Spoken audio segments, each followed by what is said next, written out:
या देवी सर्वभूतेषु मां कूष्मांडा रूपेण संस्थिता नमस्तस्यै नमस्तस्यै नमस्तस्यै नमो नमः। सभी सुनेंगे नवरात्र के दिनों में हर रोज सुनने वाली माता की बहुत ही पावन व्रत कथा।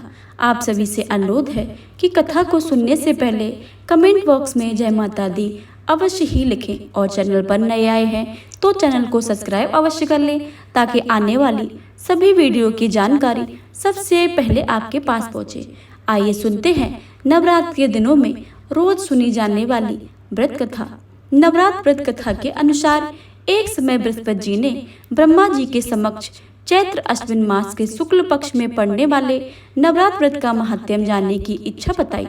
इन्होंने कहा, इस व्रत का क्या फल है, किस प्रकार किया जाता है, सबसे पहले इस व्रत को किसने किया है, ये सब विस्तार से कहिए। बृहस्पति जी के प्रश्नों को जवाब देते हुए ब्रह्मा जी ने कहा, हे बृहस्पति, प्राणियों की हित करने की इच्छा से तुमने बहुत अच्छा प्रश्न किया है। जो इंसान मनोहत पूर्ण करने वाले माँ दुर्गा, महादेव, सूर्य और नारायण का ध्यान करते हैं वे धन्य हैं।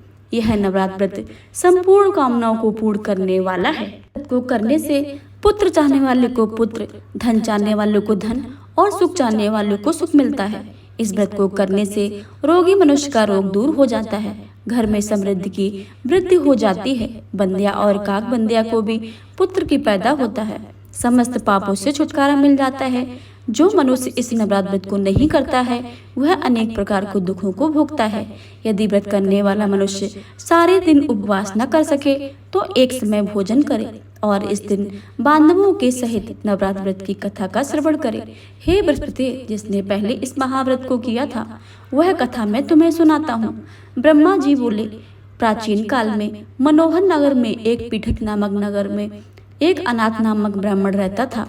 वह भगवती दुर्गा का बड़ा ही भक्त था। उसके संपूर्ण सत्गुणों से युक्त मानो ब्रह्मा की पहली रचना हो ऐसी अर्थात सुमित नाम की अत्यंत सुंदरी कन्या उसके घर में उत्पन्न हुई। वह कन्या अपने पिता के घर में अपने सहेलियों के साथ क्रीड़ा करती हुई इस प्रकार बढ़ने लगी जैसे शुक्ल पक्ष में चंद्रमा की कला बढ़ती है। उसका पिता प्रतिदिन जब दुर्गा जी की पूजा किया करता था वह नियम से उपस्थित होती थी। सुमित अपने भगवती के पूजन में उपस्थित नहीं हुई। उसके पिता को पुत्री की ऐसी असावधानी देखकर बहुत ही क्रोध आया और पुत्री से कहने लगा, अरे दुष्ट पुत्री, आज प्रभात से तूने भगवती का पूजन नहीं किया, इस कारण मैं किसी कुष्ठी रोग और दरिद्र मनुष्य के साथ तेरा विवाह करूंगा। पिता की बातों को सुनकर सुमित को बड़ा दुख हुआ और पिता से कहने लगी, हे पिताजी, मैं आपकी कन्या हूँ, मैं आपके सब तरह से अधीन हूँ, जैसी आपकी इच्छा हो वैसा ही करें, चाहे राजा से, चाहे कुष्ठी से, चाहे दर्द से, जिसके साथ चाहे आप मेरा विवाह कर सकते हैं, परंतु वो होगा वही जो मेरे कर्म में लिखा है, क्योंकि कर्म करना मनुष्य के अधीन है और फल ईश्वर के अधीन है। कन्या के निर्भीकता से कहे हुए वचनों को सुनकर उस ब्राह्मण को और अधिक क्रोध आ गया।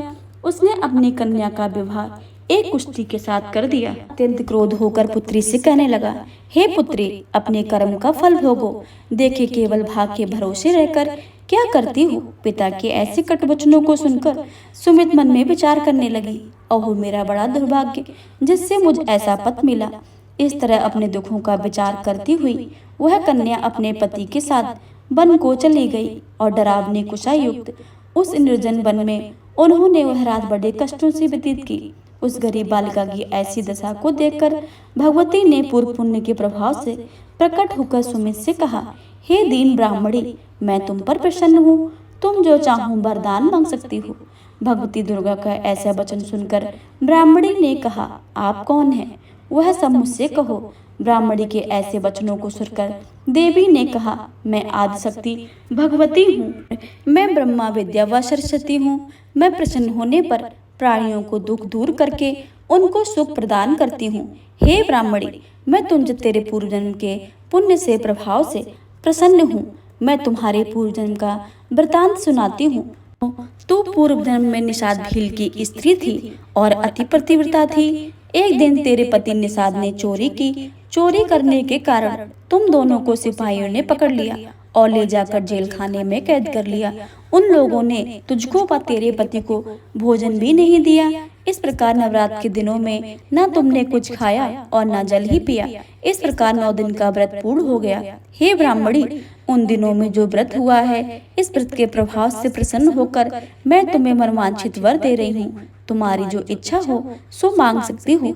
इस प्रकार दुर्गा के वचनों को सुनकर ब्राह्मणी बोली, अगर आप मुझ पर प्रसन्न हो तो हे दुर्गे, मैं आपको प्रणाम करती हूँ। कृपा करके मेरे पति का कोढ़ दूर करो। देवी ने कहा, उन दिनों जो तुमने व्रत किया था, उस व्रत के एक दिन का पुण्य अपने पति को कोढ़ दूर करने के लिए अर्पण करो।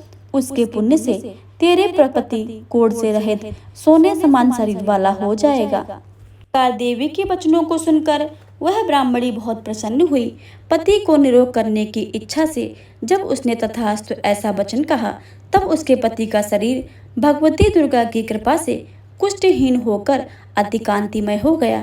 वह ब्राह्मणी पति को देखकर देवी की स्तुति करने लगे। आप दुर्गति को दूर करने वाली, तीनों लोगों का संताप हरने वाली, समस्त दुखों को दूर करने वाली, रोगी मनुष्य को निरोग करने वाली, प्रसन्न होने पर मनवांछित वर देने वाली, दुष्टों का नाश करने वाली, जगत की माता हो। हे अम्बे, मुझ अपराध रहित अबला को मेरे पिता ने कुष्ठी मनुष्य के साथ विवाह करके मुझे घर से निकाल दिया। पिता से तिरस्कार निर्जन बनने में विचरती रही। आपने मेरा इस विपदा से उद्धार किया है। हे देवी, मैं आपको प्रणाम करती हूँ, मेरी रक्षा करो। उस ब्राह्मणी की ऐसी स्तुति को सुनकर देवी बहुत प्रसन्न हुई और ब्राह्मणी से कहा, हे ब्राह्मणी, तेरे उदालय नामक अति बुद्धिमान, धनवान, कीर्तिमान और जितेंद्रीय पुत्र शीघ्र ही उत्पन्न होगा। पर देकर देवी ने ब्राह्मणी से फिर कहा, जो कुछ तेरी इच्छा हो वह मांग ले। सुमित ने कहा, हे भगवती, अगर आप मुझ पर प्रसन्न हैं तो मुझे कृपा करके नवरात्र व्रत की विधि का विस्तार से वर्णन करें। ब्राह्मणी के ऐसे वचनों को सुनकर माँ ने कहा, हे ब्राह्मणी, मैं तुम्हारे लिए संपूर्ण पापों को दूर करने वाले नवरात्र व्रत की विधि बतलाती हूँ। चैत्र मास के शुक्ल पक्ष की प्रतिपदा से लेकर 9 दिन तक व्रत करें। यदि दिन भर व्रत न कर सके तो एक समय भोजन करें। शुभ मुहूर्त में घट स्थापन करें और वाटिका बनाकर उसको प्रतिदिन जल से सींचे। महाकाली, महालक्ष्मी और महासरस्वती इनकी मूर्तियां स्थापित करें। उनकी विधि पूर्वक पूजा करें। बिजौरा के फूल से अर्घ देने से रूप की प्राप्ति होती है। जायफल से अर्घ देने से कीर्ति की प्राप्ति होती है। दाग से कार्य की सिद्धि होती है। आंवले से सुख की प्राप्ति होती है। केले से अर्घ देने से आभूषणों की प्राप्ति होती है। इस प्रकार फलों से, फूलों से अर्घ देकर व्रत समाप्त होने पर 90 दिन विधि विधान से हवन करें। खाड़, घी, गेहूँ, शहद, जौ, तिल, बिल्व, नारियल, दाख और कदम सामग्रियों से हवन करें। आंवले से कीर्ति और केले से पुत्र होए। कमल से राज सम्मान और दाखू से सुख संपत्ति की प्राप्ति होती है। खाड़, घी, नारियल, शहद, जौ और तिल तथा फलों से होम करने से मनोवांछित वस्तु की प्राप्ति होती है। व्रत करने वाला मनुष्य इस विधान से होम करके आचार्य को अत्यंत निम्रता से प्रणाम करे और यज्ञ की सिद्धि के लिए उसे दक्षिणा दे। इस प्रकार बताई हुई विधि के अनुसार जो व्यक्ति व्रत करता है उसके सभी मनोरथ सिद्ध हो जाते हैं। इसमें तनक भी संदेह नहीं है। इन दिनों में जो दान आदि कुछ किया जाता है उसका करोड़ों गुना फल मिलता है। इस नवरात्र व्रत करने से अश्वमेध यज्ञ का फल मिलता है।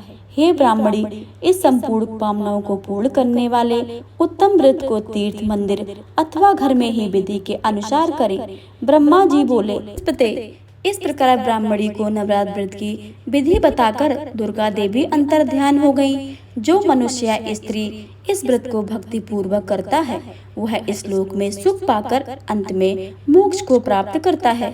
ब्रह्मा जी के बृहस्पति जी ने कहा, यह दुर्लभ व्रत का महात्म्य मैंने तुम्हारे लिए बतलाया है।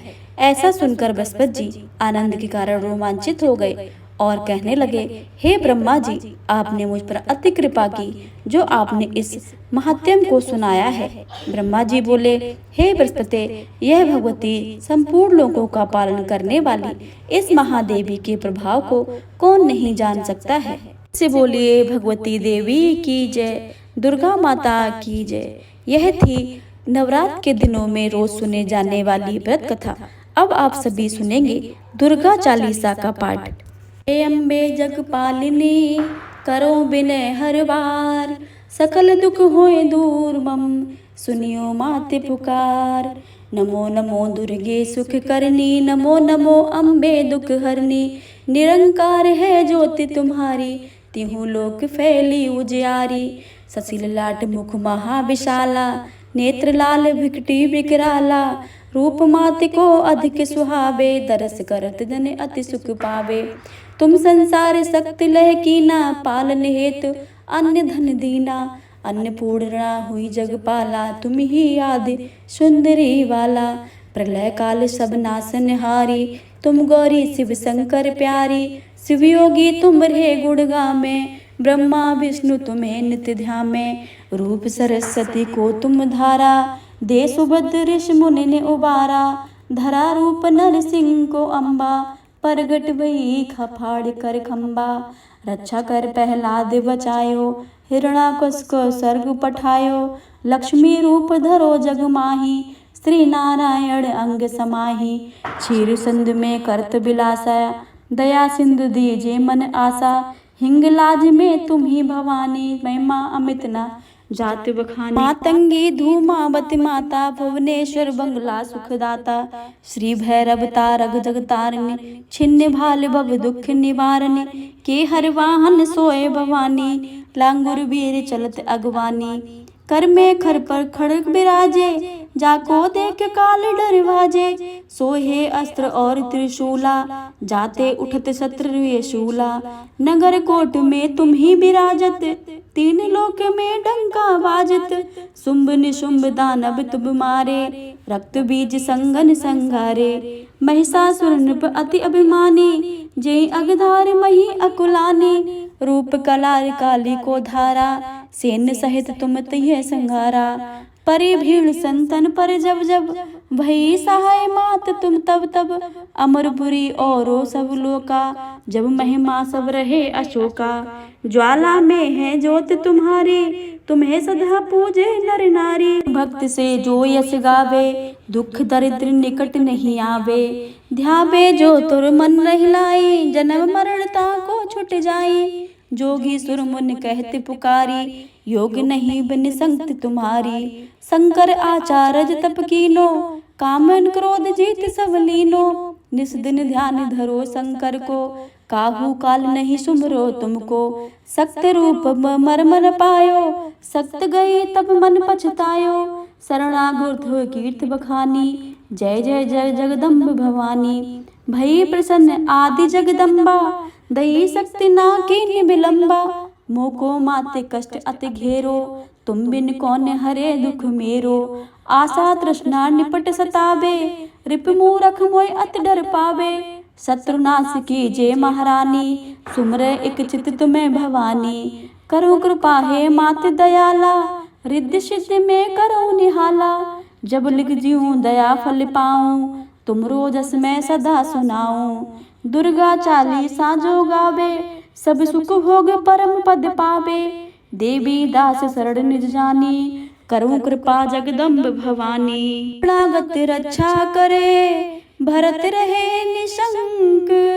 मैं आया शरण तुम्हारी, मातु लीजिए अंक।